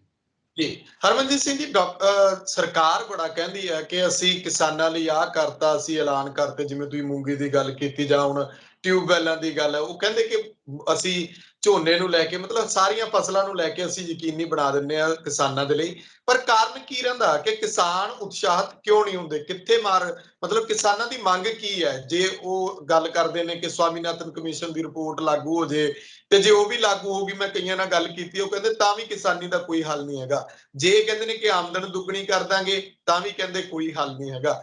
ਹੱਲ ਕਿਸਾਨਾਂ ਦੇ ਕੋਲ ਹੈ, ਤੇ ਕਿਸਾਨਾਂ ਦੇ ਨਾਲ ਗੱਲਬਾਤ ਜਿਵੇਂ ਤੁਸੀਂ ਕਿਹਾ ਕਿ ਕਰਨੀ ਵੀ ਚਾਹੀਦੀ ਹੈ, ਪਰ ਉਹ ਉਤਸ਼ਾਹਿਤ ਫਿਰ ਵੀ ਨਹੀਂ ਹੁੰਦੇ ਸਰਕਾਰ ਦੇ ਭਰੋਸਿਆਂ ਦੇ ਬਾਵਜੂਦ। ਕਿਉਂਕਿ ਦੇਖੋ ਪਿਛਲੇ 30 ਸਾਲ ਦਾ ਕਿਸਾਨਾਂ ਦਾ ਤਜਰਬਾ ਆ ਰਿਹਾ ਵੀ ਉਹਨਾਂ ਨੂੰ ਵੱਡੇ ਨਾਅਰੇ ਤਾਂ ਦਿੱਤੇ ਗਏ, ਚਾਹੇ BJP ਨੇ ਦਿੱਤੇ, ਚਾਹੇ ਕਾਂਗਰਸ ਨੇ ਦਿੱਤੇ, ਚਾਹੇ ਪੰਜਾਬ ਦੇ ਵਿੱਚ ਅਕਾਲੀਆਂ ਨੇ ਦਿੱਤੇ, ਤੇ ਜਾਂ ਪੰਜਾਬ ਦੀ ਕਾਂਗਰਸ ਸਰਕਾਰ ਨੇ ਦਿੱਤੇ। ਬਸ ਜਿਵੇਂ ਹੁਣ ਕੈਪਟਨ ਸਾਹਿਬ ਨੇ ਕਿਹਾ ਸੀਗਾ ਵੀ ਤੁਹਾਡਾ ਤਾਂ ਆੜਤੀਆਂ ਦਾ ਵੀ ਸਾਰਾ ਕਰਜ਼ਾ ਮਾਫ ਕਰ ਦਾਂਗੇ, ਬੈਂਕਾਂ ਦਾ ਤਾਂ ਕਰਾਂਗੇ, ਉਹ ਕੁਝ ਨਹੀਂ ਹੋਇਆ। ਤੇ ਇਦਾਂ ਹੀ ਮਤਲਬ ਬਾਦਲ ਸਾਹਿਬ ਵੀ ਹਰ ਵਾਰੀ ਆਉਂਦੇ ਸੀ, ਕਦੇ ਨਵਾਂ ਐਲਾਨ ਕਰ ਦਿੰਦੇ ਸੀ। ਅਸਲ 'ਚ ਨਾ ਜਿਹੜਾ ਪੈਸਾ ਆਇਆ ਉਹ ਖੇਤੀ ਸੈਕਟਰ ਨੂੰ, ਜੇ ਕੋਈ ਆਇਆ ਵੀ ਸੈਂਟਰ ਤੋਂ ਗ੍ਰਾਂਟਾਂ ਆਈਆਂ ਜਾਂ ਪੰਜਾਬ ਸਰਕਾਰ ਵੱਲੋਂ ਕੁਛ ਮਾੜਾ ਮੋਟਾ ਰੱਖਿਆ ਜਾਂਦਾ ਜਿਹੜਾ ਬਿਜਲੀ ਫ੍ਰੀ ਵਾਲਾ ਖਰਚਾ, ਇਹ ਵਿਅਰਥ ਜਾ ਰਹੇ ਆ। ਇਹਨਾਂ ਦੇ ਨਾਲ ਤਾਂ ਕਿਸਾਨ ਦੀ ਜਿਹੜੀ ਅਸਲੀ ਮਦਦ ਹੋਣੀ ਚਾਹੀਦੀ ਆ। ਦੇਖੋ ਦੋ ਗੱਲਾਂ ਨੇ ਜੀ, ਇੱਕ ਇਹ ਨਹੀਂ ਕਹਿੰਦਾ ਸਾਰਾ ਕੁਝ ਸਰਕਾਰਾਂ ਨੇ ਕਰਨਾ ਹੁੰਦਾ। ਜਿਵੇਂ ਇੱਥੇ ਆ ਜਿਹੜੇ ਹੁਣ ਇੱਥੇ ਜਿਹੜੇ ਏਰੀਏ 'ਚ ਮੈਂ ਰਹਿਣਾ, ਇੱਥੇ ਸਾਰੇ ਬਾਗ ਆ ਜੀ ਆਪਣੇ, ਤੇ ਉਹ 50% ਬਾਗ ਪੰਜਾਬੀਆਂ ਵੱਲੋਂ ਓਨ ਕੀਤੇ ਜਾਂਦੇ। ਅੰਗੂਰਾਂ ਦੇ ਬਾਗ ਆ, ਸੇਬਾਂ ਦੇ ਬਾਗ ਆ, ਪੀਚ, ਪੀਅਰ, ਐਪਰੀਕੋਟ, ਤੇ ਉਹਨਾਂ ਨੇ ਨਾ ਐਸੋਸੀਏਸ਼ਨਸ ਬਣੀਆਂ ਹੋਈਆਂ, ਉਹ ਫਾਰਮਰਸ ਦੀਆਂ ਬਣੀਆਂ ਹੋਈਆਂ। ਉਹ ਆਪਣੀਆਂ ਉਹਦੇ ਵਿੱਚ ਉਹਨਾਂ ਨੂੰ ਟੈਕਨੋਲੋਜੀ ਵੀ ਅਪਡੇਟ ਹੁੰਦੀ ਆ, ਉਹਨਾਂ ਦੇ ਥਰੂ ਉਹਨਾਂ ਦੇ ਪ੍ਰੋਡਿਊਸ ਦੀ ਮਾਰਕੀਟਿੰਗ ਵੀ ਹੁੰਦੀ ਆ। ਤੇ ਜੇ ਫਸਲ ਫੇਲ ਹੋ ਜਾਏ ਤਾਂ ਇੱਕ ਕ੍ਰੌਪ ਇੰਸ਼ੋਰੈਂਸ ਸਰਕਾਰ ਵੱਲੋਂ ਕੀਤੀ ਜਾਂਦੀ ਆ, ਤੇ ਉਹਦੇ ਵਿੱਚ ਬਿਨਾਂ ਕਰਪਸ਼ਨ ਤੋਂ ਜੇ ਕਿਸੇ ਨੂੰ ਘਾਟਾ ਪੈਂਦਾ ਤਾਂ ਉਹਦਾ ਘਾਟਾ ਵੀ ਪੂਰਿਆ ਜਾਂਦਾ। ਸੋ ਦੋ ਤਿੰਨ ਗੱਲਾਂ ਜੁੜੀਆਂ ਹੋਈਆਂ। ਪਰੰਤੂ ਇੱਥੇ ਹੁਣ ਜੇ ਪੰਜਾਬ ਦੀ ਮੈਂ ਇੱਕ ਐਗਜ਼ਾਮਪਲ ਗੱਲ ਕਰਾਂ, ਵੀ ਜਿਵੇਂ ਆਪਾਂ ਪਹਿਲਾਂ ਗੱਲ ਕਰ ਰਹੇ ਸੀ ਵੀ ਆਪਾਂ ਕਿਵੇਂ ਬਾਂਹ ਫੜ ਸਕਦੇ ਹਾਂ। ਬੜੇ ਚਿਰ ਦੀ ਗੱਲ ਚੱਲ ਰਹੀ ਆ ਵੀ ਫਸਲ ਚੱਕਰ ਬਦਲਣ ਦੀ ਲੋੜ ਆ, ਫਸਲ ਚੱਕਰ ਬਦਲਣ ਦੀ ਲੋੜ ਆ, ਪਰ ਇਹਦੇ ਬਾਰੇ ਹੋਈ ਕੋਈ ਗੱਲ ਨਹੀਂ। ਆਪਣੇ ਤੁਹਾਨੂੰ ਯਾਦ ਹੋਣਾ ਫਾਰਮਰ ਕਮਿਸ਼ਨ ਦੇ ਚੇਅਰਮੈਨ ਸੀ ਡਾਕਟਰ GS ਕਾਲਕਟ, ਵੀ ਉਹਨਾਂ ਨੇ ਦੋ ਚੀਜ਼ਾਂ ਦੀ, ਉਹ ਕਾਫੀ ਦੇਰ ਕਮਿਸ਼ਨ ਦੇ ਚੇਅਰਮੈਨ ਵੀ ਰਹੇ, ਤੇ ਪਹਿਲਾਂ ਉਸ ਤੋਂ ਪਹਿਲਾਂ PhD ਦੇ ਪ੍ਰੋਫੈਸਰ ਵੀ ਰਹੇ, ਤੇ ਉਸ ਤੋਂ ਪਹਿਲਾਂ ਵਰਲਡ ਬੈਂਕ ਦੇ ਵਿੱਚ ਕੰਮ ਕਰਕੇ ਆਏ ਸੀ, ਤੇ ਬਾਦਲ ਸਾਹਿਬ ਦੇ ਬਹੁਤ ਖਾਸ ਸੀ ਉਹ। ਸੋ ਉਹਨਾਂ ਨੇ ਦੋ ਚੀਜ਼ਾਂ ਦੀ ਸਿਫਾਰਿਸ਼ ਕੀਤੀ ਪੰਜਾਬ ਦੇ ਵਿੱਚ, ਵੀ ਇੱਕ ਇੱਥੇ ਸੋਇਆਬੀਨ ਦੀ ਕਾਸ਼ਤ ਕੀਤੀ ਜਾਵੇ, ਤੇ ਇੱਕ ਵੀ ਕੇਲੇ ਲਾਏ ਜਾਣ, ਵੀ ਕੇਲਿਆਂ ਦਾ ਬਹੁਤ ਸਕੋਪ ਆ। ਤੇ ਜੇ ਆਪਾਂ ਟੈਕਨੀਕਲੀ ਦੇਖੀਏ ਵੀ ਜਿਹੜੇ ਕੇਲੇ ਆ, ਕੇਲੇ ਦਾ ਪਾਣੀ ਝੋਨੇ ਨਾਲੋਂ ਵੀ ਵੱਧ ਲੈਂਦੇ ਆ ਜੀ। ਤੇ ਦੂਜੀ ਗੱਲ ਸੋਇਆਬੀਨ ਦੀ ਇਹਦੇ ਵਿੱਚ ਆਪਣੇ ਪੰਜਾਬ ਦੇ ਵਿੱਚ ਅਸੀਂ ਟ੍ਰਾਇਲ ਦੇਖੇ, ਉਦੋਂ ਮੈਂ ਜਾਣੀ ਕਿ ਯੂਨੀਵਰਸਿਟੀ 'ਚ ਹੀ ਹੁੰਦਾ ਸੀ। ਉਹਦੀ ਜਰਮੀਨੇਸ਼ਨ ਦੀ ਪ੍ਰੋਬਲਮ ਆ ਜਾਂਦੀ ਆ, ਕਿਉਂਕਿ ਮਹਾਰਾਸ਼ਟਰ 'ਚ ਹੁੰਦੀ ਆ। ਅੱਛਾ, ਉਹਦੀ ਮੁੜ ਕੇ ਪ੍ਰੋਕਿਉਰਮੈਂਟ ਦਾ ਮਸਲਾ ਸੀ, ਜੇ ਕਿਸੇ ਨੇ ਲਾ ਵੀ ਲਈ ਤਾਂ ਉਹ ਮੁੜ ਕੇ ਖਰੀਦੀ ਨਹੀਂ ਗਈ। ਕਿ ਇਹ ਫਿਰ ਹਾਫ ਹਾਰਟਡ ਅਪਰੋਚ ਹੋ ਗਈ, ਵੀ ਇੱਕ ਕੰਮ ਤਾਂ ਕਰਤਾ, ਬੀਜ ਦਾ ਪ੍ਰਬੰਧ ਕਰਤਾ ਉਹਨਾਂ ਨੂੰ, ਤੇ ਮੁੜ ਕੇ ਪਰ ਉਹਦਾ ਖਰੀਦ ਦਾ ਪ੍ਰਬੰਧ ਹੋਇਆ ਨਹੀਂ। ਸੋ ਇਦਾਂ ਹੀ ਇਹ ਆ ਵੀ ਹੁਣ ਜਿਵੇਂ ਸਰਕਾਰ ਨੇ ਐਤਕੀ ਫਟਾਫਟ ਕਿਸਾਨਾਂ ਦੇ ਧਰਨੇ ਤੋਂ ਡਰਦਿਆਂ ਨੇ, ਜਾਣੀ ਕਿ ਉਹ ਪਹਿਲਾਂ ਤਰੀਕ ਵਾਲਾ ਰੌਲਾ ਪਿਆ ਸੀਗਾ ਜਿਵੇਂ ਝੋਨਾ ਕਿੰਨੀ ਤਰੀਕ ਤੋਂ ਲਾਉਣਾ, ਇਹਨਾਂ ਨੇ ਮੂੰਗੀ ਦੀ ਗੱਲ ਐਲਾਨ ਕਰਤੀ, DSR ਦੀ ਐਲਾਨ ਕਰਤੀ, ਪਰੰਤੂ ਉਹ ਜਿਹੜੀ ਇੱਕ ਪੱਕੀ ਜਿਹੜੀ ਪਲੈਨਿੰਗ ਕਰਕੇ ਕੰਮ ਕਰਨਾ ਹੁੰਦਾ, ਉਸ ਦੀ ਘਾਟ ਰਹੀ। ਹੁਣ ਜਿਵੇਂ ਮੈਂ ਗੱਲ ਕਰਾਂ ਵੀ ਜਿੰਨਾ ਕੁ ਮੈਂ ਸੋਚ ਰਿਹਾ ਸੀਗਾ, ਦੇਖੋ ਤੁਸੀਂ ਦੇਖੋ ਕੈਲੀਫੋਰਨੀਆ USA ਤੇ ਪੰਜਾਬ ਦਾ ਮੌਸਮ ਲਗਭਗ ਇੱਕੋ ਜਿਹਾ ਹੈ। ਉੱਥੇ ਵੀ ਇਹੀ ਗਰਮੀ ਪੈਂਦੀ ਆ, ਵੀ 40 ਡਿਗਰੀ ਤੱਕ ਟੈਂਪਰੇਚਰ ਚਲਿਆ ਜਾਂਦਾ। ਤੇ ਤੁਸੀਂ ਉੱਥੇ ਜਾਣ ਕੇ ਹੈਰਾਨ ਹੋਵੋ ਵੀ ਉੱਥੇ ਬਦਾਮਾਂ ਤੇ ਆਪਣੀ ਦਾਖਾਂ ਦੀ ਖੇਤੀ ਹੁੰਦੀ ਆ, ਜਣੀ ਅੰਗੂਰ ਲਾਏ ਜਾਂਦੇ ਆ ਤੇ ਉਹ ਤੋਂ ਦਾਖਾਂ ਬਣਾਈਆਂ ਜਾਂਦੀਆਂ, ਤੇ ਬਦਾਮਾਂ ਦੀ ਖੇਤੀ ਹੁੰਦੀ ਆ। ਤੇ ਮੈਂ ਸਰਚ ਕਰ ਰਿਹਾ ਸੀ, PAU ਦੇ ਵਿੱਚ 1976 ਦੇ ਵਿੱਚ ਇੱਕ ਰਿਸਰਚ ਪੇਪਰ ਲਿਖਿਆ ਗਿਆ ਬਦਾਮਾਂ ਬਾਰੇ, ਡਾਕਟਰ ਅਜੀਤ ਸਿੰਘ ਢੱਟ ਤੇ। ਉਸ ਤੋਂ ਬਾਅਦ ਇੱਥੇ PAU 'ਚ ਖੋਜ ਹੀ ਨਹੀਂ ਹੋਈ। ਸੋ ਮਤਲਬ ਜਾਣੀ ਕਿ ਆਪਾਂ ਜੇ ਗੱਲਾਂ ਕਰੀ ਜਾਂਦੇ ਆ ਬੈਠ ਕੇ ਸੈਮੀਨਾਰਾਂ 'ਚ, ਖੇਤੀ ਤੇ ਆਪਾਂ ਨੇ ਕ੍ਰੌਪ ਡਿਵਰਸੀਫਿਕੇਸ਼ਨ ਕਰਨੀ ਆ, ਪਰੰਤੂ ਜਦ ਆਪਾਂ ਉਹਦੇ ਬਾਰੇ ਕਿਸੇ ਕੋਈ ਪਲੈਨਿੰਗ ਕਰਕੇ ਤੁਰਾਂਗੇ ਹੀ ਨਹੀਂ। ਆਪਾਂ ਖੋਜ ਤਾਂ ਸਾਰੀ 80 ਸਾਇੰਸਦਾਨ ਤਾਂ ਝੋਨੇ ਤੇ ਲਾਏ ਹੋਏ ਆ, ਕਣਕ ਝੋਨੇ ਦੇ ਫਸਲ ਚੱਕਰ ਤੇ ਆਪਾਂ ਕਿੱਥੋਂ, ਜੇ ਯੂਨੀਵਰਸਿਟੀ ਦੇ ਵਿੱਚ ਹੀ ਸੇਧ ਨਹੀਂ ਹੈ। ਹੁਣ ਦੇਖੋ ਇਹ ਮਤਲਬ ਵਿਜ਼ਨ ਦੀ ਗੱਲ ਹੁੰਦੀ ਹੈ। ਜੇ ਪੁਰਾਣੇ VCਆਂ ਨੂੰ ਮੈਂ ਜਾਣੀ ਕਿ ਉਸ ਟਾਈਮ ਤੇ ਜਦੋਂ ਅਸੀਂ ਪੜ੍ਹਦੇ ਹੁੰਦੇ ਸੀ, ਉਦੋਂ ਲੱਗਦਾ ਹੁੰਦਾ ਸੀ ਬਹੁਤ ਵੱਡੇ ਸਾਇੰਸਦਾਨ ਆ ਤੇ ਇਹ ਬਹੁਤ ਵੱਡੇ ਵਿਅਕਤੀ ਆ, ਪਰ ਜੇ ਹੁਣ ਪਿੱਛੇ ਮੁੜ ਕੇ ਦੇਖੀਏ ਤਾਂ ਉਹਨਾਂ ਨੇ ਮਤਲਬ ਆਪਣੀ ਜਿਹੜੀ ਜ਼ਿੰਮੇਵਾਰੀ ਨਹੀਂ ਨਿਭਾਈ। ਉਹ ਆਪਣੇ ਉੱਥੇ ਲੋਕਲ ਇਸ਼ੂਜ਼ ਨੂੰ ਇੱਕ ਦੂਜੇ ਨਾਲ ਕਿੜ ਕੱਢਣ ਦੇ ਵਿੱਚ ਹੀ ਰਹੇ। ਤੇ ਜਿਵੇਂ ਹੁਣ ਪਿਛਲੇ ਵਾਈਸ ਚਾਂਸਲਰ ਆ, ਮੈਂ ਜਾਣੀ ਇਸ ਤੋਂ ਹਟ ਕੇ ਗੱਲ ਕਰ ਰਿਹਾ, ਡਾਕਟਰ ਬਲਦੇਵ ਸਿੰਘ ਢਿੱਲੋਂ ਸੀ। 10 ਸਾਲ ਵਾਈਸ ਚਾਂਸਲਰ ਰਹਿਣਾ ਬੰਦਾ ਯੂਨੀਵਰਸਿਟੀ ਦੀ ਰੂਪਰੇਖਾ ਬਦਲ ਸਕਦਾ। ਮਤਲਬ ਵੀ ਉਹ ਸਾਰਾ ਕੁਝ ਨਵੇਂ ਸਿਰੇ ਤੋਂ ਕਰਾ ਸਕਦਾ, ਜਿਹੜਾ ਬੰਦਾ 10 ਸਾਲ ਲਗਾਤਾਰ ਰਿਹਾ ਹੋਵੇ। ਪਰੰਤੂ ਉਹਨਾਂ ਨੇ ਕੁਝ ਵੀ ਨਹੀਂ ਕੀਤਾ। ਉਹ ਕਦੇ ਆਪਣੀ ਕਮੇਟੀ ਆਪਣੇ ਸਾਇੰਸਦਾਨਾਂ ਨੂੰ ਆਉਂਦੇ ਸੀ ਵੀ ਤੁਸੀਂ ਝੋਨੇ ਦੀ ਪਰਾਲੀ ਨੂੰ ਅੱਗ ਨਾ ਲਾਉਣ ਦਿਓ, ਕਦੇ ਝੋਨੇ ਦੀ ਤਰੀਕ ਕਰ ਲਓ। ਸੋ ਮਤਲਬ ਜਿਹੜੀ ਅਸਲੀ ਤੁਸੀਂ ਵਿਗਿਆਨੀ ਆਪਾਂ ਨੂੰ ਕਿਉਂ ਕਿਹਾ ਜਾਂਦਾ, ਜਾਣੀ ਕਿ ਵੀ ਆਪਾਂ ਅਗਾਹਾਂ ਨਹੀਂ ਸੋਚਦੇ ਹਾਂ, ਵੀ ਜਿਹੜਾ ਕੁਝ ਸਾਹਮਣੇ ਵਰਤਾਰਾ ਦਿਖ ਰਿਹਾ ਉਹਦੇ ਥੱਲੇ ਅੰਡਰਲਾਈਂਗ ਕਾਜ਼ਸ ਦੇਖਣੇ ਹੁੰਦੇ ਆ। ਸੋ ਮਤਲਬ ਕਿਉਂ ਨਹੀਂ PAU ਦੇ ਵਿੱਚ ਇਦਾਂ ਦੀਆਂ ਗੱਲਾਂ ਕੀਤੀਆਂ ਜਾਵਾਂ। ਹਲੇ ਵੀ ਮੌਕਾ ਹੈਗਾ। ਦੇਖੋ ਹਲੇ ਭਗਵੰਤ ਮਾਨ ਸਰਕਾਰ ਦਾ ਪਹਿਲਾ ਸਾਲ ਆ ਜੀ, ਤੇ ਆਮ ਤੌਰ ਤੇ ਕੋਈ ਵੀ ਨਵੀਂ ਰეკਮੈਂਡੇਸ਼ਨ ਲੈ ਕੇ ਆਉਣ ਨੂੰ 3 ਸਾਲ ਦਾ ਸਮਾਂ ਹੁੰਦਾ, ਜਿਹੜਾ ਮਤਲਬ ਫਾਰਮੈਟ ਬਣਿਆ ਹੋਇਆ PAU ਦੇ ਵਿੱਚ। ਤੇ ਜੇ ਆਪਾਂ ਇੱਕ, ਮੈਂ ਤੁਹਾਨੂੰ ਇਹਦੇ ਨਾਲ ਜੁੜੀ ਹੋਈ ਗੱਲ, ਜਿਵੇਂ ਮੈਂ ਕਣਕ ਝੋਨੇ ਦੀ ਗੱਲ ਕਰ ਰਿਹਾ ਸੀ, ਇਦਾਂ ਹੀ ਉੱਥੇ ਸਬਜ਼ੀਆਂ ਦਾ ਵਿਭਾਗ ਆ ਜੀ, ਜਿੱਥੇ ਕਿ ਸਬਜ਼ੀਆਂ ਬਾਰੇ ਖੋਜ ਕੀਤੀ ਜਾਂਦੀ ਆ। ਕਿੱਥੇ ਦਾ 80 ਬੰਦੇ 2 ਫਸਲਾਂ ਤੇ ਲੱਗੇ ਹੋਏ ਆ, ਤੇ ਉੱਥੇ ਇੱਕ ਸਾਇੰਸਦਾਨ ਕੋਲੇ 4-4 5-5 ਫਸਲਾਂ ਨੇ। ਜਾਣੀ ਕਿ ਉਹ ਇੱਕੇ ਸਾਇੰਸਦਾਨ ਪਿਆਜ਼ਾਂ ਤੇ ਵੀ ਖੋਜ ਕਰ ਰਿਹਾ, ਉਹ ਬਤਾਊਆਂ ਤੇ ਵੀ ਕਰ ਰਿਹਾ, ਉਹ ਭਿੰਡੀਆਂ ਤੇ ਵੀ ਕਰ ਰਿਹਾ, ਤੇ ਉਹ ਟਮਾਟਰਾਂ ਤੇ ਵੀ ਕਰ ਰਿਹਾ। ਤੇ ਸਾਰੇ ਵੈਜੀਟੇਬਲ ਵਿਭਾਗ ਦੇ ਵਿੱਚ ਇੱਕ ਵਿਗਿਆਨੀ ਉੱਥੇ ਕੀਟ ਵਿਗਿਆਨੀ ਆ, ਇੱਕ ਉੱਥੇ ਬਿਮਾਰੀਆਂ ਦਾ ਮਾਹਰ ਆ। ਸੋ ਮਤਲਬ ਜਿਹੜੀ ਆਪਾਂ ਕਹਿੰਦੇ ਆ ਨਾ ਵੀ, ਜਿਵੇਂ ਕਹਿੰਦੇ ਆ ਵੀ ਆਪਾਂ ਰਿਸੋਰਸਿਸ ਦੀ ਐਲੋਕੇਸ਼ਨ ਸਹੀ ਹੋਣੀ ਚਾਹੀਦੀ ਆ, ਆਪਾਂ ਨੂੰ ਵੰਡ ਕੇ ਕਰਨਾ ਚਾਹੀਦਾ। ਨਾਲ ਜਦ ਕੋਈ ਆਪਣੀ ਤਰਜੀਹ ਹੋਵੇ ਵੀ ਆਪਾਂ ਨੇ ਨਵੀਂ ਚੀਜ਼ ਲੈ ਕੇ ਆਉਣੀ, ਤਾਂ ਆਪਾਂ ਨਵੀਂ ਚੀਜ਼ ਨੂੰ ਫੰਡਿੰਗ ਵਧਾਉਂਦੇ ਆ। ਸੋ ਉਸ ਕਰਕੇ ਮੈਂ ਕਹਿ ਰਿਹਾ ਵੀ ਇਸ ਬਜਟ ਦੇ ਵਿੱਚੋਂ ਆਸ ਆ ਵੀ ਇਹ ਕੁਝ ਇਦਾਂ ਦੀ ਨਵੀਂ ਨੀਤੀ ਦਿਖਾਉਣਗੇ ਤਾਂ ਕਿ ਮਤਲਬ ਜਿਹੜਾ ਪੰਜਾਬ ਨੂੰ ਜੇ ਆਪਾਂ ਸਹੀ ਖੇਤੀ ਨੂੰ ਜ਼ਿਮੀਂਦਾਰਾਂ ਦੀ ਬਾਹ ਫੜਨੀ ਆ ਉਹ ਉਹਨਾਂ ਨੂੰ ਛੋਟੀ ਛੋਟੀਆਂ ਸਬਸਿਡੀਆਂ ਦੇ ਕੇ ਤਾਂ ਇੱਕ ਅਮਲ ਵਾਲੀ ਗੱਲ ਹੋ ਗਈ। ਜਿਵੇਂ ਜਿਹੜੀ ਫ੍ਰੀ ਬਿਜਲੀ ਆ ਮੈਨੂੰ ਇਹ ਕਹਿੰਦਾ ਵੀ ਅਮਲ ਤੇ ਲਾਤਾ ਗਿਆ ਵੀ ਨਾ ਤਾਂ ਉਹ ਛੱਡਣ ਜੋਗੇ ਆ ਤੇ ਨਾ ਉਹਦੇ ਨਾਲ ਉਹਨਾਂ ਦਾ ਗੁਜ਼ਾਰਾ ਹੁੰਦਾ। ਸੋ ਮੈਂ ਇੱਕ ਜਾਣੀ ਕਿ ਗੱਲ ਕਰਦਾ ਹੁੰਦਾ ਸੀਗਾ ਵੀ ਮੈਂ ਕਿਸੇ ਨੂੰ ਕਹਿ ਦਿੰਦਾ ਮੈਂ ਤੈਨੂੰ ਵੀ ਮੁਫਤ ਰੋਟੀ ਖਵਾਉਂਗਾ ਤੇ ਅਗਲਾ ਖੁਸ਼ ਹੋ ਜੂ ਮੁਫਤ ਰੋਟੀ ਖਵਾਉ। ਪਹਿਲੇ ਦਿਨ ਮੈਂ ਉਹਨੂੰ 4 ਦੇਤੀਆਂ, ਅਗਲੇ ਦਿਨ 3 ਦੇਤੀਆਂ ਤੇ 2 ਦੇਤੀਆਂ, ਪਰ ਉਹ ਰੌਲਾ ਤਾਂ ਨਹੀਂ ਪਾ ਸਕਦਾ। ਮੈਂ ਉਹਨੂੰ ਕਿਹਾ ਵਾ ਤੈਨੂੰ ਮੁਫਤ ਦੇਣੀ ਆ। ਸੋ ਇਹੀ ਕੰਮ ਪੰਜਾਬ ਦੇ ਵਿੱਚ ਬਿਜਲੀ ਨਾਲ ਹੋ ਰਿਹਾ ਵੀ ਸਰਕਾਰ ਨੇ ਕਹਿਤਾ ਵੀ ਤੁਹਾਨੂੰ ਜ਼ਿਮੀਂਦਾਰਾਂ ਨੂੰ ਬਿਜਲੀ ਮੁਫਤ ਦੇਵਾਂਗੇ। ਉਹ ਕਦੇ 4 ਘੰਟੇ ਆਉਂਦੀ ਆ, ਕਦੇ 8 ਘੰਟੇ ਆਉਂਦੀ ਆ, ਕਦੇ ਕਦੋਂ ਆਉਂਦੀ ਆ। ਇਹੀ ਜੇ ਬਿਜਲੀ ਸਰਕਾਰ ਇਹ ਇੰਸ਼ੋਰ ਕਰੇ ਵੀ ਤੁਹਾਨੂੰ 24 ਘੰਟੇ ਬਿਜਲੀ ਦੀ ਸਪਲਾਈ ਮਿਲੂਗੀ, ਜਦੋਂ ਤੁਸੀਂ ਲੋੜ ਹੋਊਗੀ ਉਦੋਂ ਤੁਸੀਂ ਜਾ ਕੇ ਮੋਟਰ ਦਾ ਬਟਨ ਦੱਬੋਗੇ ਤਾਂ ਪਾਣੀ ਆ ਜਾਊਗਾ। ਸੋ ਉਹਦੇ ਨਾਲ ਕੀ ਹੋਊਗਾ, ਜ਼ਿਮੀਂਦਾਰ ਲੋੜ ਵੇਲੇ ਪਾਣੀ ਵਰਤਣਗੇ। ਹੁਣ ਕੀ ਹੁੰਦਾ ਵੀ ਅੱਜ ਆ ਗਈ, ਕੱਲ ਨੂੰ ਪਤਾ ਨਹੀਂ ਆਉਣੀ, ਪਰਸੋਂ ਨੂੰ ਨਹੀਂ ਆ, ਜਦੋਂ ਵੀ ਆਉਂਦੀ ਹੈ ਅਗਲੇ ਬਟਨ ਆਟੋਮੈਟਿਕ ਸਟਾਰਟਰ ਲੱਗੇ ਹੋਇਆ ਤੇ ਉਹ ਮੋਟਰਾਂ ਚੱਲਦੀਆਂ ਰਹਿੰਦੀਆਂ। ਸੋ ਇਹਦੇ ਨਾਲ ਪਾਣੀ ਦਾ ਵੀ ਨੁਕਸਾਨ ਹੁੰਦਾ, ਬਿਜਲੀ ਦਾ ਵੀ ਨੁਕਸਾਨ ਹੁੰਦਾ। ਹੁਣ ਦੂਜੀ ਗੱਲ ਦੇਖੋ ਜੁੜੀ ਹੋਈ ਇਹਦੇ ਨਾਲ ਹੀ ਆ, ਪੰਜਾਬ ਦੇ ਜ਼ਿਮੀਂਦਾਰਾਂ ਨੇ ਪਿਛਲੇ ਜਾਣੀ ਕਿ 10-15 ਸਾਲਾਂ ਦੇ ਵਿੱਚ ਹਰੇਕ ਜ਼ਿਮੀਂਦਾਰ ਨੇ ਕਰਜ਼ੇ ਕਿਉਂ ਥੱਲੇ ਕਿਉਂ ਆਇਆ, ਜਾਂ ਤਾਂ ਉਹਦੇ ਕੋਈ ਸਿਹਤ ਦੀ ਘਰ ਦੇ ਵਿੱਚ ਕੋਈ ਪ੍ਰੋਬਲਮ ਹੋ ਗਈ ਜਾਂ ਕੋਈ ਵੱਡਾ ਖਰਚਾ ਕਰ ਲਿਆ, ਵਿਆਹ ਜਾਂ ਘਰ ਬਣਾ ਲਿਆ। ਪਰ ਇੱਕ ਸਭ ਤੋਂ ਜਿਹੜਾ ਹਰੇਕ ਜ਼ਿਮੀਂਦਾਰ ਨੂੰ ਖਰਚਾ ਪਿਆ, ਹਰੇਕ ਨੇ 2 ਤੋਂ 2.5 ਲੱਖ ਰੁਪਇਆ ਆਪਣੇ ਬੋਰ ਡੂੰਘੇ ਕਰਾ ਕੇ ਨਵੇਂ ਟਿਊਬਵੈੱਲ ਕਰਾਉਣ ਤੇ ਲਾਇਆ। ਉਹ ਕਿਸੇ ਖਾਤੇ 'ਚ ਨਹੀਂ ਪੈਂਦਾ। ਤੇ ਜੇ ਇਹੀ ਆਪਾਂ ਪਲੈਨਿੰਗ ਨਾਲ ਚੱਲੇ ਹੁੰਦੇ, ਪੰਜਾਬ ਦਾ ਪਾਣੀ ਥੱਲੇ ਨਾ ਜਾਂਦਾ, ਤਾਂ ਜਿਹੜਾ ਅੱਜ ਤੋਂ 15-30 ਸਾਲ ਪਹਿਲਾਂ ਜਿਹੜਾ 3 ਹਾਰਸ ਪਾਵਰ ਦੀ ਮੋਟਰ ਨਾਲ ਆਪਣਾ ਗੁਜ਼ਾਰਾ ਹੁੰਦਾ ਸੀ, ਹੁਣ ਉੱਥੇ ਆਪਾਂ ਨੂੰ 15-20 ਜਾਂ 25 ਹਾਰਸ ਪਾਵਰ ਦੀਆਂ ਮੋਟਰਾਂ ਨਾ ਪਾਉਣੀਆਂ ਪੈਂਦੀਆਂ। ਸੋ ਇਸ ਕਰਕੇ ਮੈਂ ਨਾ ਸੁਖਵਿੰਦਰ ਜੀ ਬਾਰ-ਬਾਰ ਕਹਿੰਦਾ, ਜਦ ਤੱਕ ਆਪਾਂ ਸਾਰੀਆਂ ਧਿਰਾਂ ਨੂੰ ਜੋੜ ਕੇ ਦੇਖੋ, ਹੁਣ ਜੇ ਸਰਕਾਰ ਨੇ ਪਲੈਨਿੰਗ ਕਰਨੀ ਹੈ, ਇਹ ਨਹੀਂ ਵੀ ਉਹ ਇਕੱਲੇ ਵਿਗਿਆਨੀਆਂ ਦੀ ਗੱਲ ਸੁਣ ਲਵੇ ਜਾਂ ਆਪਣੇ ਇਕੋਨੋਮਿਸਟਾਂ ਦੀ ਗੱਲ ਸੁਣ ਲਵੇ, ਉਹਨਾਂ ਨੂੰ ਨਾਲ ਕਿਸਾਨ ਜਥੇਬੰਦੀਆਂ ਦੇ ਲੀਡਰਾਂ ਨੂੰ ਵੀ ਆਪ ਬੁਲਾ ਕੇ ਗੱਲ ਕਰਨੀ ਚਾਹੀਦੀ ਆ। ਸੋ ਉਹਨਾਂ ਦੇ ਸਾਰਿਆਂ ਦੇ ਸੁਝਾਅ ਲਏ ਜਾਣ, ਉਸ ਤੋਂ ਬਾਅਦ ਇੱਕ ਕਮੇਟੀ ਬਣਾ ਕੇ ਉਹਦੇ ਤੋਂ ਆਪਣਾ ਸੁਝਾਅ ਲੈ ਕੇ ਇੱਕ ਲੰਬੇ ਸਮੇਂ ਦੀ ਪਲੈਨਿੰਗ, ਇੱਕ ਸ਼ਾਰਟ ਟਰਮ 1 ਸਾਲ ਦੀ, ਇੱਕ 5 ਸਾਲ ਦੀ, ਇੱਕ 25 ਸਾਲ ਦੀ, ਸੋ ਇਦਾਂ ਦੀ ਪਲੈਨਿੰਗ ਬਣਾ ਕੇ ਤਾਂ ਉਹਦੇ ਮੁਤਾਬਕ ਕੀਤਾ ਜਾਵੇ। ਜਿਵੇਂ ਹੁਣ ਇੱਥੇ ਮੈਂ ਤੁਹਾਨੂੰ ਦੱਸ ਰਿਹਾ ਜੀ, ਇੱਥੇ ਜਾਣੀ ਕਿ BC ਕੈਨੇਡਾ ਦੇ ਵਿੱਚ ਸਰਕਾਰ ਨੇ 2016 ਦੇ ਵਿੱਚ ਨਵਾਂ ਕਾਨੂੰਨ ਲਾਗੂ ਕਰਤਾ ਵੀ ਪਾਣੀ ਵਰਤਣ ਖਾਤਰ ਪਹਿਲਾਂ ਜਾਣੀ ਇੱਥੇ ਇਹ ਸੀਗਾ ਵੀ ਜੇ ਕਿਸੇ ਨੇ ਝੀਲ ਜਾਂ ਨਦੀ ਨਾਲੇ ਤੋਂ ਪਾਣੀ ਲੈਣਾ ਜਾਣੀ ਕਿ ਤਾਂ ਉਹਨੂੰ ਲਾਇਸੈਂਸ ਲੈਣਾ ਪੈਂਦਾ ਸੀ, ਸਰਕਾਰ ਦੀ ਮਨਜ਼ੂਰੀ ਚਾਹੀਦੀ ਸੀ। 16 ਤੋਂ ਕਰਤਾ ਵੀ ਜੇ ਕਿਸੇ ਨੇ ਬੋਰ ਕਰਾ ਕੇ ਵੀ ਪਾਣੀ ਵਰਤਣਾ ਉਹਨੂੰ ਵੀ ਲਾਇਸੈਂਸ ਲੈਣ ਦੀ ਲੋੜ ਆ। ਪਰ ਉਹ ਜਿਹੜਾ 16 ਦਾ ਐਕਟ ਬਣਾਇਆ ਉਹਦੇ ਵਿੱਚ ਉਹਨਾਂ ਨੇ ਹੋਰ ਕਈ ਗੱਲਾਂ ਰੱਖੀਆਂ ਸੀ। ਉਹ ਸਟੈਪ ਬਾਈ ਸਟੈਪ ਦੀ ਗੱਲ ਦੱਸਣ ਲੱਗਿਆ। ਉਹਦੇ ਵਿੱਚ ਇੱਕ ਅਗਲੀ ਸਟੈਪ ਸੀਗਾ ਵੀ ਪਹਿਲਾਂ ਤਾਂ ਸਾਰਿਆਂ ਨੂੰ ਲਾਇਸੈਂਸ ਆ ਜਾਵੇ, ਆਪਾਂ ਨੂੰ ਪਤਾ ਲੱਗ ਜੂ ਕਿਹੜਾ ਕਿੰਨਾ ਪਾਣੀ ਵਰਤ ਰਿਹਾ ਤੇ ਉਹਨੂੰ ਕਿਵੇਂ ਮੈਨੇਜ ਕਰਨਾ। ਨੈਕਸਟ ਸਟੈਪ ਰੱਖਿਆ ਉਹਨਾਂ ਨੇ ਵੀ ਜਿੱਥੇ ਪਾਣੀ ਦੀ ਘਾਟ ਆ ਉੱਥੇ ਵਾਟਰ ਸਸਟੇਨੇਬਿਲਿਟੀ ਪਲਾਨਸ ਬਣਾਈਆਂ ਜਾਣ।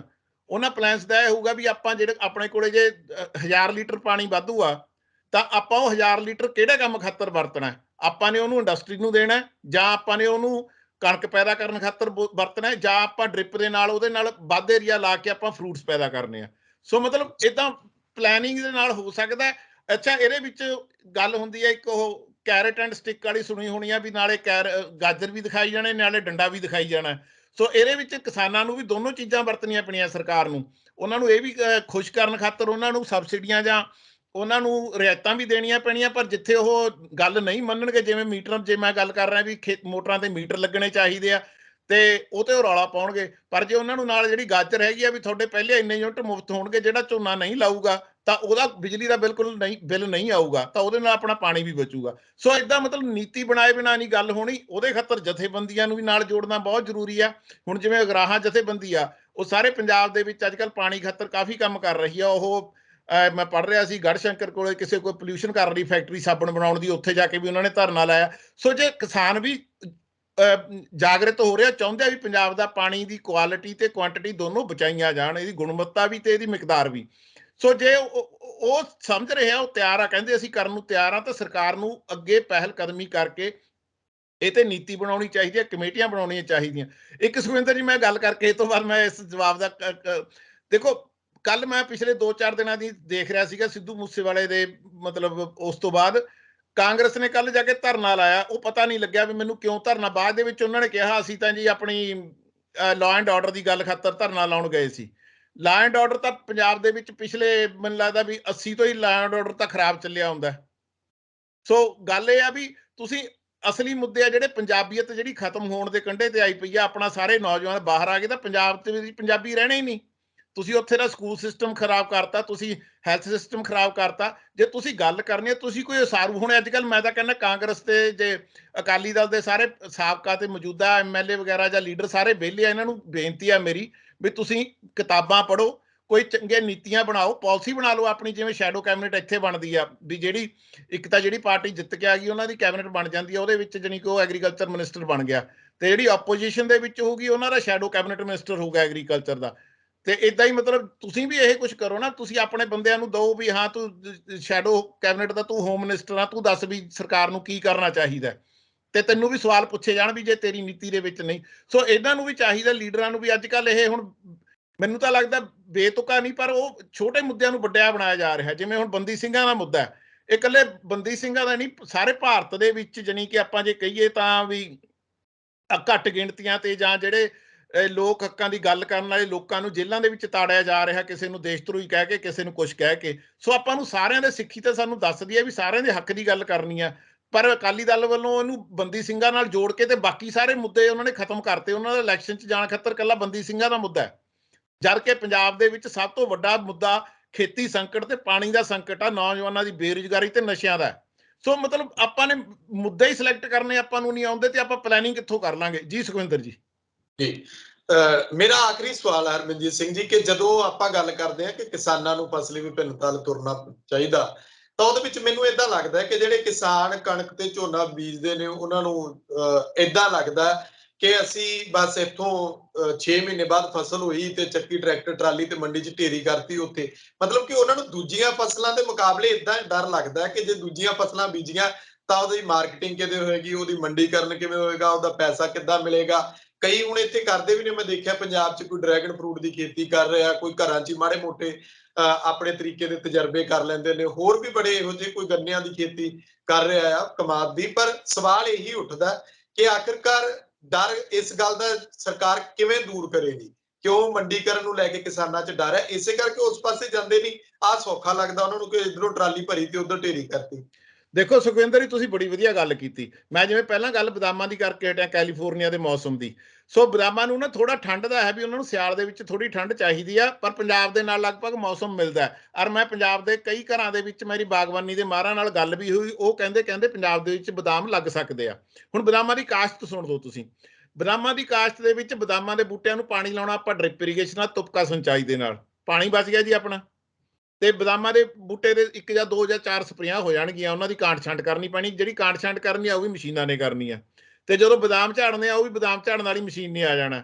ਜਿਵੇਂ ਝੋਨੇ ਦੇ ਵਿੱਚ ਵੀ ਸਾਰਾ ਵੀ, ਸਗੋਂ ਇਹਦੇ ਵਿੱਚ ਤਾਂ ਜਿਹੜੀ ਲਵਾਈ ਆਪਾਂ ਨੂੰ ਮਜ਼ਦੂਰਾਂ ਤੋਂ ਕਰਾਉਣੀ ਪੈਂਦੀ ਆ, ਉਹਦੇ ਵਿੱਚ ਤਾਂ ਇੱਕ ਵਾਰੀ ਬੂਟੇ ਲਾ ਤੇ ਉਸ ਤੋਂ ਬਾਅਦ ਅੱਛਾ ਬਦਾਮ ਦਾ ਫਾਇਦਾ ਦੇਖੋ ਜੀ, ਇਹਨੇ ਨਾ ਸੁੱਕਣ ਖਰਾਬ ਹੋਣਾ, ਨਾ ਕੁਛ ਕਰਨਾ। ਜਿੱਥੇ ਮਰਜੀ ਚਾਹੇ ਇਹਨੂੰ ਰੇਲ ਗੱਡੀ 'ਚ ਭਰ ਕੇ ਬੰਦਰਗਾਹ ਦੇ ਥਰੂ ਭੇਜ ਦਿਓ ਤੇ ਚਾਹੇ ਹਵਾਈ ਜਹਾਜ਼ ਥਾਣੀ ਭੇਜ ਦਿਓ। ਸੋ ਮਤਲਬ ਏਦਾਂ ਆਊਟ ਆਫ ਬਾਕਸ ਸੋਚਣ ਦੀ ਲੋੜ ਆ। ਮੈਂ ਨਹੀਂ ਕਹਿੰਦਾ ਵੀ ਮੈਂ ਪੂਰਾ 100% ਸ਼ੋਰ ਹਾਂ ਵੀ ਬਦਾਮਾਂ ਦੀ ਖੇਤੀ ਕਾਮਯਾਬ ਹੋਊਗੀ ਪੰਜਾਬ 'ਚ, ਪਰ ਇਹ ਕੀਤੀ ਜਾ ਸਕਦੀ ਆ। ਦੇਖੋ ਅੱਜ ਕੱਲ੍ਹ ਬਾਇਓਟੈਕਨੋਲੋਜੀ ਦਾ ਜ਼ਮਾਨਾ, ਇਹਦੇ ਵਿੱਚ 3 ਪ੍ਰੋਜਨੀਆਂ ਬਾਅਦ ਆਪਾਂ ਜਾਣੀ ਕਿ ਬਣਾ ਸਕਦੇ ਹਾਂ, ਜਾਂ ਟਿਸ਼ੂ ਕਲਚਰ ਦੇ ਨਾਲ ਵੀ। ਸੋ ਆਪਣੇ ਕੋਲੇ ਟੈਕਨੋਲੋਜੀ ਇੰਨੀ ਆ ਗਈ, ਪਰ ਗੱਲ ਤਾਂ ਇਹ ਆ ਵੀ ਨੀਤੀਗਤ ਫੈਸਲਾ। ਹੁਣ ਜਿਵੇਂ ਮੈਂ ਤੁਹਾਨੂੰ ਦੱਸਾਂ, ਬਾਇਓਟੈਕਨੋਲੋਜੀ ਡਿਪਾਰਟਮੈਂਟ ਆ PAU ਦਾ, ਉੱਥੇ ਵੀ ਕਣਕ ਝੋਨੇ ਦੀ ਖੇਤੀ ਦੀ ਰਿਸਰਚ ਹੋ ਰਹੀ ਆ। ਸੋ ਮਤਲਬ ਜੇ ਆਪਾਂ ਰੀਓਰੀਐਂਟ ਨਹੀਂ ਕਰਾਂਗੇ। ਹੁਣ ਇੱਕ ਮੈਂ ਤੁਹਾਨੂੰ ਹੋਰ ਦੱਸਦਾ ਜੀ, PAU ਦਾ ਜਿਹੜਾ ਦੁਖਾਂਤ ਆ। ਚਲੋ ਹੁਣ ਅੱਜ ਮੈਂ PAU ਤੇ ਹੀ ਗੱਲ ਕਰ ਰਿਹਾ। ਡਾਕਟਰ ਬਲਦੇਵ ਸਿੰਘ ਢਿੱਲੋਂ ਨੇ ਨਾ ਜੀ ਆਪਣੇ ਲਗਭਗ 315 ਅਸਿਸਟੈਂਟ ਪ੍ਰੋਫੈਸਰ ਭਰਤੀ ਕੀਤੇ ਜੀ ਆਪਣੇ 10 ਸਾਲ ਦੇ ਕਾਰਜਕਾਲ ਦੇ ਵਿੱਚ, ਤੇ ਉਹਨਾਂ ਦੇ ਵਿੱਚੋਂ 175 ਨਾਨ ਪੰਜਾਬੀ, ਤੇ ਜਿਨ੍ਹਾਂ ਕੋਲੇ ਨਾ ਕੋਈ PAU ਦੀ ਡਿਗਰੀ ਆ, ਤੇ ਨਾ ਉਹਨਾਂ ਕੋਲੇ ਪੰਜਾਬ ਦਾ ਡੋਮਿਸਾਈਲ ਆ, ਤੇ ਨਾ ਉਹਨਾਂ ਨੇ ਪੰਜਾਬੀ ਦਾ ਕੋਈ ਪੇਪਰ ਕੀਤਾ ਹੋਇਆ। ਹੁਣ ਦੇਖੋ ਇਕਨੋਮਿਕਸ ਦੇ ਵਿੱਚ ਰੱਖਣਾ ਜਾਂ ਕੋਈ ਨਿਊਕਲੀਅਰ ਸਾਇੰਸ ਦਾ ਸਾਇੰਟਿਸਟ ਰੱਖਣਾ, ਉਹ ਤਾਂ ਚੱਲ ਜੂਗਾ, ਕਿਉਂਕਿ ਉਹਨੇ ਤਾਂ ਰਿਸਰਚ ਕਰਨੀ ਆ ਲੈਬ ਦੇ ਵਿੱਚ ਬਹਿ ਕੇ। ਇਕੋਨੋਮਿਸਟ ਨੇ ਆਪਣੇ ਡਾਟਾ ਆਪਣਾ ਕੈਲਕੂਲੇਸ਼ਨਾਂ ਕਰਨੀਆਂ। ਪਰ ਜਿਹੜੇ ਖੇਤੀਬਾੜੀ ਦੇ ਵਿਗਿਆਨੀ ਆ, ਇਹਨਾਂ ਨੇ ਸਿੱਧਾ ਜ਼ਿਮੀਦਾਰ ਨਾਲ ਵਾਹ ਪੈਣਾ ਜਿਹੜੇ ਕਿ ਪੰਜਾਬੀ ਬੋਲਦੇ ਆ, ਕਿਉਂਕਿ ਜਦੋਂ ਇਹਨਾਂ ਨੇ ਟਰਾਇਲ ਕਰਨੇ ਆ ਉਦੋਂ ਵੀ ਜ਼ਿਮੀਦਾਰ ਦੇ ਖੇਤ 'ਚ ਜਾਣਾ, ਜਦੋਂ ਉਹ ਤੋਂ ਡਾਟਾ ਇਕੱਠਾ ਕਰਨਾ ਉਦੋਂ ਵੀ ਪੰਜਾਬੀ 'ਚ ਗੱਲ ਕਰਨੀ ਆ, ਜੇ ਕੋਈ ਨਵੀਂ ਟੈਕਨੋਲੋਜੀ ਬਾਰੇ ਦੱਸਣਾ ਉਹ ਵੀ ਸਾਨੂੰ ਪੰਜਾਬੀ ਬੋਲਣੀ ਪੈਣੀ ਆ। ਸੋ ਮਤਲਬ ਜਾਣੀ ਕਿ ਇਹ ਬੜਾ ਜਾਣੀ ਕਿ ਨਾ ਸਿਸਟਮ ਹੀ ਵਿਗਾੜਤਾ। ਜਾਣੀ ਕਿ ਮਤਲਬ ਤੁਸੀਂ ਸੋਚ ਕੇ ਦੇਖੋ, 315 ਦੇ ਵਿੱਚੋਂ ਪੌਣੇ 200 ਜਿਹੜੇ ਆ ਉਹ ਇਦਾਂ ਦੇ ਆ ਜਾਣੀ ਕਿ, ਤੇ 70-80 ਤਾਂ ਜਾਣੀ ਕਿ ਇਹਨਾਂ ਦੇ ਵਿੱਚੋਂ ਇਹੋ ਜਿਹੇ ਵੀ ਜਿਹੜੇ ਪੰਜਾਬੀ ਬਿਲਕੁਲ ਹੀ ਨਹੀਂ ਬੋਲ ਸਕਦੇ ਜੀ। ਮਤਲਬ ਸੋ ਹੁਣ ਮੈਂ ਆਪਾਂ ਜੇ ਕ੍ਰਾਪ ਡਿਵਰਸੀਫਿਕੇਸ਼ਨ ਦੀ ਗੱਲ ਕਰਦੇ ਹਾਂ, ਵੈਲਿਊ ਐਡੀਸ਼ਨ ਦੀ ਗੱਲ ਕਰਦੇ ਹਾਂ, ਉਹਦੇ ਵਿੱਚ ਫੂਡ ਟੈਕਨੋਲੋਜੀ ਦਾ ਮਹਿਕਮਾ ਹੈ ਜੀ ਉੱਥੇ, ਤੇ ਉਹਦੇ ਵਿੱਚ ਜਾਣੀ ਕਿ ਨਾ ਮਤਲਬ ਲਗਭਗ 6 ਬੰਦੇ ਰੱਖੇ ਇਹਨਾਂ ਨੇ, 6 ਦੇ 6 ਹੀ ਨਾਨ ਪੰਜਾਬੀ ਰੱਖੇ, ਕੋਈ ਤਾਮਿਲਨਾਡੂ ਤੋਂ ਰੱਖ ਲਿਆ, ਕੋਈ ਕਿਤੋਂ ਰੱਖ ਲਿਆ। ਇੱਕ ਅੱਜ ਕੱਲ ਇਹ ਹੋਣ ਲੱਗ ਗਿਆ ਜੀ, ਮਤਲਬ ਜਿਵੇਂ ਜੇ ਮੈਂ ਪੀਏਯੂ ਦੇ ਸਭ ਤੋਂ ਪਹਿਲੇ ਵਾਈਸ ਚਾਂਸਲਰ ਸੀ ਥਾਪਰ ਸਾਹਿਬ, ਉਹਨਾਂ ਨੇ ਡਾਕਟਰ ਮੋਹਨ ਸਿੰਘ ਨੂੰ ਰੱਖਿਆ ਜੀ ਉੱਥੇ, ਸੁਰਜੀਤ ਪਾਤਰ ਜੀ ਹੋਏ ਉੱਥੇ, ਗੁਰਭੇਨ ਗਿੱਲ ਜੀ ਹੋਏ, ਆਪਣੇ ਪ੍ਰਿਥੀਪਾਲ ਸਿੰਘ ਹਾਕੀ ਦੇ ਸੀਗੇ ਜਿਹੜੇ ਆਪਣੇ ਓਲੰਪੀਅਨ ਹੈ ਨਾ ਜੀ। ਮਤਲਬ ਉਹਨਾਂ ਨੇ ਲੱਭ ਲੱਭ ਕੇ ਲਿਆਂਦੇ ਜਿਹੜੇ ਪੰਜਾਬੀ ਨਾਲ ਜੁੜੇ ਹੋਏ ਸੀਗੇ। ਪਰ ਹੁਣ ਕੀ ਹੁੰਦਾ, ਜਦੋਂ ਭਰਤੀ ਹੋਣੀ ਹੁੰਦੀ ਆ, ਉਹ ਸਕੋਰ ਕਾਰਡ ਬਣਾ ਦਿੰਦੇ ਆ। ਸਕੋਰ ਕਾਰਡ ਦੇ ਵਿੱਚ ਵੀ ਤੁਹਾਡੇ ਕਿੰਨੇ ਨੰਬਰ ਬੀਐਸਸੀ ਐਮਐਸਸੀ ਦੇ, ਕਿੰਨੇ ਰਿਸਰਚ ਪੇਪਰ ਲਿਖ ਲਏ, ਉਹਨਾਂ ਦੇ ਨੰਬਰ, ਜਦ ਕੇ ਬੰਦੇ ਦੀ ਵਿਜ਼ਨ, ਉਹਦੀ ਲਿਆਕਤ, ਉੱਥੇ ਕਦੇ ਵੀ ਤੁਹਾਨੂੰ ਅਸਿਸਟੈਂਟ ਪ੍ਰੋਫੈਸਰ ਦੀ ਭਰਤੀ ਵੇਲੇ ਇਹ ਨਹੀਂ ਕਿਹਾ ਜਾਂਦਾ ਵੀ ਤੂੰ ਖੜਾ ਹੋ ਕੇ ਮੈਨੂੰ ਲੈਕਚਰ ਦੇ ਕੇ ਦਿਖਾ, ਤੂੰ ਬੱਚਿਆਂ ਨੂੰ ਕਿਵੇਂ ਪੜ੍ਹਾਏਗਾ, ਤੁਸੀਂ ਮੈਨੂੰ ਇਹ ਦੱਸੋ ਵੀ ਤੁਸੀਂ ਫਾਰਮਰਸ ਨਾਲ ਕਮਿਊਨੀਕੇਟ ਕਿਵੇਂ ਕਰੋਗੇ। ਸੋ ਜਦੋਂ ਆਪਣਾ ਨੀਤੀਗਤ ਢਾਂਚਾ ਹੀ, ਉਹ ਭਰਤੀ ਦੀ ਪ੍ਰਕਿਰਿਆ ਹੀ ਗਲਤ ਹੋ ਗਈ, ਤਾਂ ਫਿਰ ਆਪਾਂ ਉਹ ਤੋਂ ਚੰਗੀ ਨਤੀਜਿਆਂ ਦੀ ਆਸ ਕਿਵੇਂ ਕਰ ਸਕਦੇ ਹਾਂ। ਇੱਕ ਹੁਣ ਜਿਵੇਂ ਆਪਾਂ ਮਤਲਬ ਝੋਨਾ ਲਾਉਣ ਦਾ ਜਿਹੜਾ ਪੰਜਾਬ ਦੇ ਵਿੱਚ ਹੋਰ ਨੁਕਸਾਨ ਹੋਇਆ ਵੀ, ਪਾਣੀ ਆਪਾਂ ਗੱਲ ਕਰ ਰਹੇ ਸੀ ਸਿੱਧੀ ਬਿਜਾਈ ਦੀ, ਇਹ ਜਦੋਂ ਜਿਹੜਾ ਆਪਾਂ ਨੇ ਪਿਛਲੇ ਪ੍ਰੋਗਰਾਮ 'ਚ ਗੱਲ ਕੀਤਾ ਸੀ ਵੀ ਲੈਂਟਰ ਲੱਗ ਗਿਆ ਹੋਇਆ ਪੰਜਾਬ ਦੇ ਵਿੱਚ ਜ਼ਮੀਨਾਂ ਦੇ ਵਿੱਚ। ਹੁਣ ਚਾਹੀਦਾ ਤਾਂ ਪੀਏਯੂ ਨੂੰ ਇਹ ਸੀਗਾ ਵੀ ਉਹ ਸਾਰੇ ਪੰਜਾਬ ਦਾ ਡਾਟਾ ਇਕੱਠਾ ਕਰਦੇ, ਵੀ ਉਹ ਜਿਹੜੀ ਬਲਕ ਡੈਂਸਿਟੀ ਕੀਤੀ ਜਾਂਦੀ ਆ ਵੀ ਅੱਡ ਅੱਡ ਤਹਿਾਂ ਦੀ, ਵੀ ਉੱਪਰ ਦੀ ਸਰਫੇਸ ਦੀ ਕੀ ਆ, ਥੱਲੇ ਕੀ ਆ। ਸੋ ਉਹਦੇ ਨਾਲ ਆਪਾਂ ਨੂੰ ਪਤਾ ਲੱਗ ਜਾਂਦਾ ਵੀ ਇਹ ਪ੍ਰੋਬਲਮ ਕਿੱਡੀ ਕੁ ਸਵੀਰ ਆ। ਉਹਦੇ ਖਾਤਰ ਫਿਰ ਆਪਾਂ ਇਲਾਜ ਲੱਭਦੇ, ਉਹਦੇ ਖਾਤਰ ਚਿਜ਼ਲ ਪਲਾਓ ਚਲਾਉਣਾ ਜਾਂ ਕੀ ਚਲਾਉਣਾ, ਪਰੰਤੂ ਉੱਥੇ ਕੋਈ ਸਾਇੰਟਿਸਟ ਹੀ ਨਹੀਂ ਹੈ ਇਸ ਵਿਸ਼ੇ ਤੇ ਕੰਮ ਕਰ ਰਿਹਾ। ਸੋ ਮਤਲਬ ਆਪਾਂ ਨੂੰ ਜਿਹੜਾ ਸਾਰਾ ਕੁਝ ਦੁਆਰੇ ਸਿੱਧਤ ਕਰਨ ਦੀ ਲੋੜ ਆ, ਉਹਦੇ ਵਿੱਚ ਸਿੱਧਤ ਤਾਂ ਹੋਣਾ ਜੇ ਬਜਟ 'ਚ ਉਹਦੇ ਖਾਤਰ ਪੈਸੇ ਰੱਖੇ ਜਾਣਗੇ। ਤੇ ਪੈਸੇ ਰੱਖਣ ਤੋਂ ਪਹਿਲਾਂ ਆਪਾਂ ਨੂੰ ਨੀਤੀ ਬਣਾਉਣੀ ਪਊਗੀ ਜੀ। ਸੁਖਵਿੰਦਰ ਜੀ ਜੀ ਧੰਨਵਾਦ ਡਾਕਟਰ ਸਾਹਿਬ, ਬਹੁਤ ਬਹੁਤ ਥੈਂਕ ਯੂ, ਸਤਿ ਸ਼੍ਰੀ ਅਕਾਲ।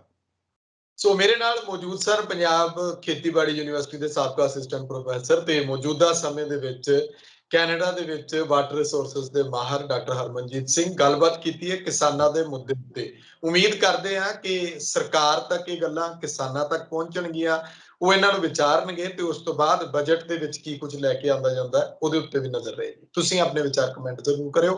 ਤਖਤ ਪੰਜਾਬ ਨੂੰ ਸਬਸਕ੍ਰਾਈਬ ਕਰੋ। ਮੈਨੂੰ ਇਜਾਜ਼ਤ ਦਿਓ। ਧੰਨਵਾਦ।